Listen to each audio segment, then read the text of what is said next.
स्वच्छता की राजनीति का डंका पीटकर वोट मांगने वाले अरविंद केजरीवाल जी की। अरविंद केजरीवाल का घर आजकल टॉक ऑफ द टाउन है। कुछ दिन पहले तक तो सिर्फ चर्चा थी कि अरविंद केजरीवाल के घर में 45 करोड़ रुपए खर्च किए गए हैं। चर्चाएं यह भी थी कि घर में करोड़ों के ऑटोमेटिक पर्दे, ऑटोमेटिक दरवाजे, लाखों के कालीन और दीवारों पर लाखों की नक्काशी की गई है। ऐसी सुख सुविधाएं तो शायद सद्दाम हुसैन और किम जोंग के महल में ही होंगी, ऐसा बीजेपी कहती है। हालांकि मैंने तो उनके महल नहीं देखे, लेकिन यह दावा कुछ तस्वीरों और वीडियोस के जरिए भारतीय जनता पार्टी ने कर डाला है। इतना ही नहीं, कांग्रेस नेता पवन खेड़ा ने तो अरविंद केजरीवाल के घर को डेथ ऑफ डेमोक्रेसी तक बता दिया है। Museum of the death of democracy ji, इसका नाम ये रखना चाहिए जी। लोकतंत्र की हत्या का म्यूजियम है। बड़ा घर नहीं लूंगा, सुरक्षा नहीं लूंगा, बड़ी गाड़ी नहीं लूंगा, भ्रष्टाचारियों को जीने नहीं दूंगा। आप सबने भी ये कहानियां सुनी होंगी। अरविंद केजरीवाल ने देश को न जाने क्या क्या हसीन सपने दिखाए थे, लेकिन उनके घर को देखकर यकीन नहीं होता ये उन्हीं अरविंद केजरीवाल जी का घर है जो कभी अपने मफलर, याद होगा आपको, अपना मफलर और अपने सैंडल के लिए फेमस थे, लेकिन आज वो अपने आलीशान घर के लिए फेमस हो चुके हैं, क्योंकि अब तो उनके घर में खुल जा सिम सिम वाले ऑटोमेटिक दरवाजे हैं। मेरा आप दर्शकों से सवाल है कि टीवी पर ऐसा घर इससे पहले आपने किस नेता का देखा?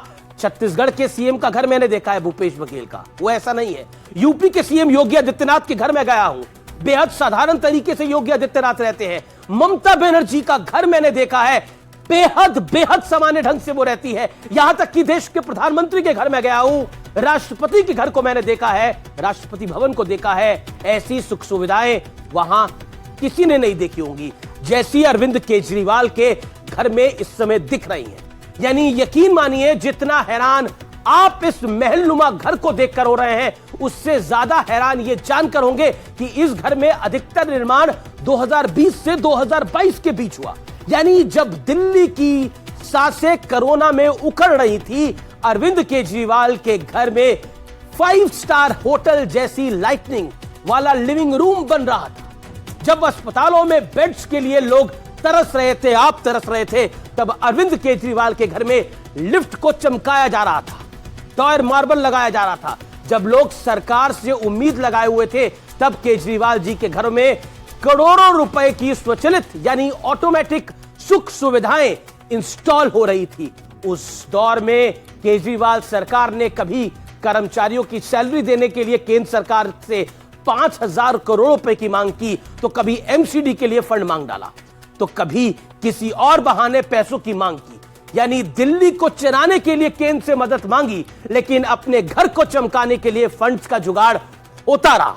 हैरानी की बात यह है कि जो माननीय मलेरिया से लेकर कोरोना तक, कोरोना मैनेजमेंट तक और सियासत से लेकर युद्ध तक हर मुद्दे पर एक्सपर्ट्स कमेंट्स देते हैं, वो अपने इस आलीशान आशियाने पर पिन ड्रॉप साइलेंस में क्यों डूबे हैं?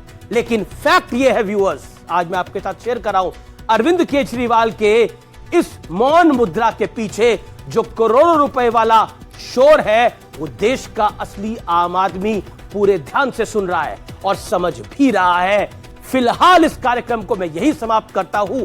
उम्मीद है आज का कार्यक्रम और यह निष्कर्ष आपको जरूर पसंद आया होगा। फिलहाल इतना ही। नमस्कार, शुभ रात्रि।